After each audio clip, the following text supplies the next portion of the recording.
Ommy Dimpoz hategemei mziki, anaweza kuishi kwa utajiri wake hata miaka 20. Ni maneno ya yeye mwenyewe Ommy Dimpoz ambaye ameweza kuchapisha kwa kudai kwamba pesa ya Ommy Dimpoz haishi leo wala kesho. Licha ya kwamba wasanii wa mziki kwa sasa wanapitia wakati mgumu sana.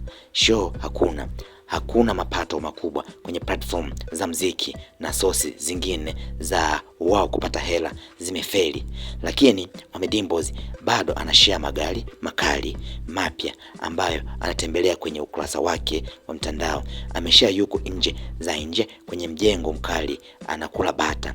Hii inamaanisha kuwa Ommy Dimpoz swala la mashabiki kutosapoti mziki halijamwathiri kwa kiasi kikubwa, lakini pia mziki sio tegemezi kubwa kwake. Pesa ipo, ambapo Ommy Dimpoz baada ya kusimama kidogo kwenye masuala ya mziki, yeye ajikita kwenye makampuni ya GSM, ambapo katika hayo makampuni ya GSM yeye ni design wa vitu mbalimbali vya kwenye makampuni hayo. Hivyo yeye pesa anayoipata, anapata pesa nyingi sana hata asipotegemea mziki, kutokana na kwa sasa kinachoendelea baina ya wanamziki pamoja na mashabiki, ambapo mashabiki wamegoma kabisa kuwasapoti wasanii. Hivyo kwake yeye sio tatizo, kwa kuwa toka mashabiki wasusie wa wasanii, basi yeye amekuwa kwenye ukurasa wake wa Instagram akiwa anaonyesha magari makali mapya ya gharama. Lakini siku za hivi karibuni ameweza kuonekana akiwa kwenye bonge moja la mjengo akiwa anakula bata. Hii kinamaanisha kwamba yeye